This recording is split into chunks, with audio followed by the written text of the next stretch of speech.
Mister Robin, জি sir. কি সমস্যা আপনার? স্যার কোনো সমস্যা নেই তো স্যার? গ্যাস সমস্যা আছে? না স্যার, গ্যাস্ট্রিকে তো কোনো সমস্যা নেই। এমনকি রাতে আপনার ঘুম হয়? হ্যাঁ স্যার, বেশ ভালোই তো ঘুম হয়। আমার তো ঘুম হয় না।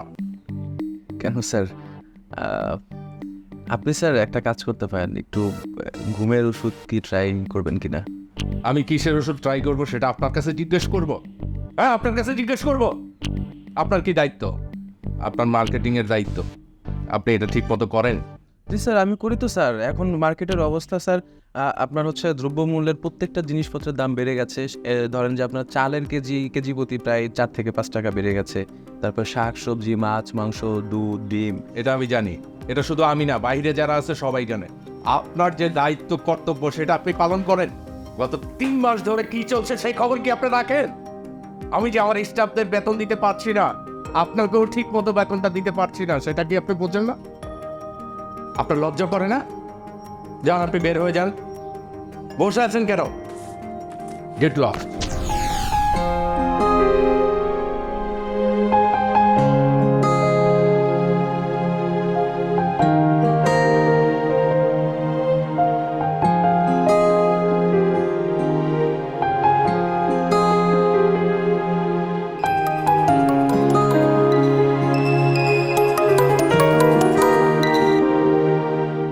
হ্যালো, আসসালামু আলাইকুম। আপনি কি মিস্টার রবিন বলছেন? জি বলছি, আপনি কে? আপনি কি আমার সাথে একটু দেখা করতে পারবেন? সেটা পারবো, কিন্তু আপনি কে সেটা তো বলবেন। আপনি কালকে বিকাল 5টায় হাতিরঝিল ফুটওভার ব্রিজে থাকবেন। আমি কালো শাড়ি পরে আসব। আরে আশ্চর্য, আপনি কে সেটা তো বলবেন। ওকে, তাহলে কালকে দেখা হচ্ছে।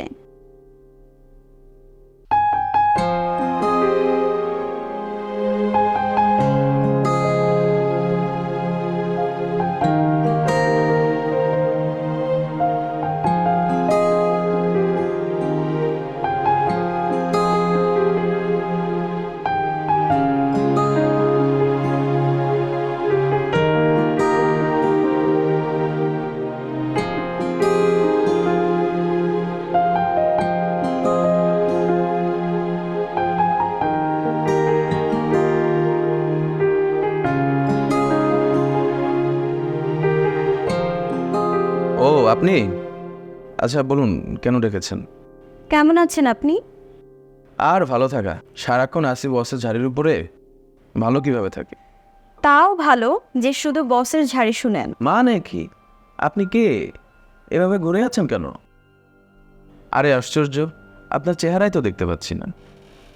আপনি চেহারা দেখালে দেখান, না দেখালে আমি গেলাম, আমার জরুরি কাজ আছে। রবিন,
আমি তোমাকে এখনো অসম্ভব মিস করি।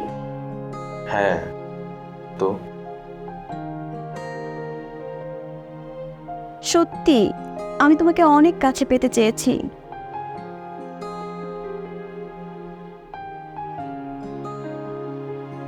আমাকে ক্ষমা করে দাও প্লিজ। কেন? তুমি আমার সাথে যত যোগাযোগ করতে চেয়েছো সব ইগনোর করার জন্য।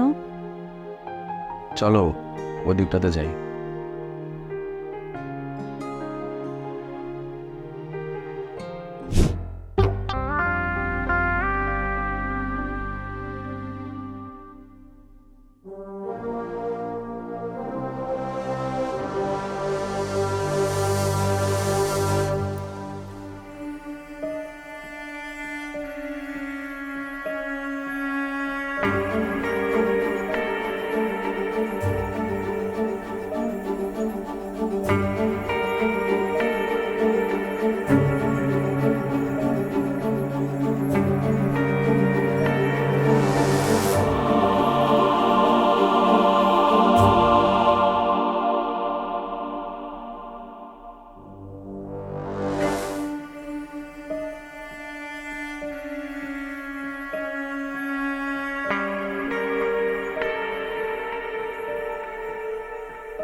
একটা সময় আমারও খুব খারাপ লাগতো,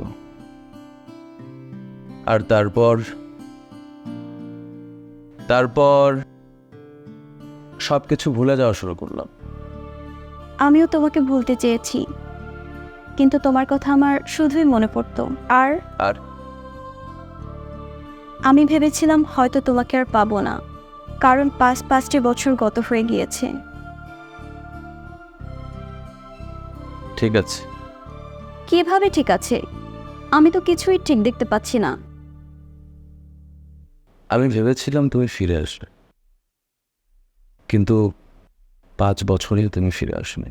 তারপর প্রকৃতি আমাকে বাস্তবতা শিখিয়েছে। আমিও সব আশা ছেড়ে সামনের দিকে এগিয়ে চলেছি। মানে, আমি কি খুব বেশি দেরি করে ফেলেছি? কিসের জন্য দেরি করেছে? তোমার কাছে ফিরে আসার জন্যে। জানো, ঠিক এই কথাটাই আমি আরো 2 বছর আগে তোমার কাছ থেকে শুনতে চেয়েছি, কিন্তু এটা শুধু ইচ্ছা হিসেবেই রয়ে গেল। তারপর আমি অনুভব করেছি এটা আর সম্ভব না, আর তারপর সকল আশা ছেড়ে দিয়ে নিজেকে আড়াল করে নিয়েছি সব কিছু থেকে। I am sorry. আমি এবার তোমার সব স্বপ্ন পূরণ করব। সেটা আর সম্ভব না। সেই শূন্যস্থান অনেক আগেই কেউ দখল করে নিচ্ছে। তাহলে তোমার জন্য তো ভালোই হয়েছে, কিন্তু কিন্তু সে মেয়েটি কে? আমি কি তার সাথে একবার দেখা করতে পারবো? না, কেন? সে তোমার সাথে দেখা করবে না কখনো।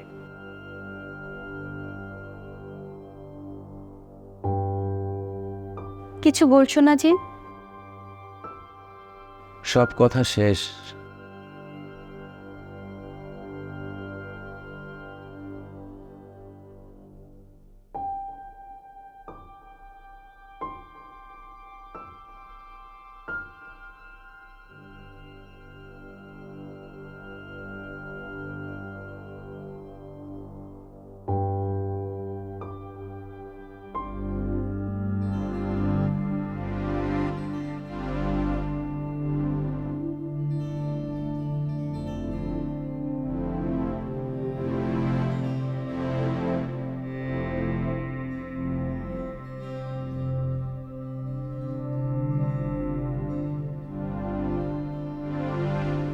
সেই মেয়েটি আজও তুমি।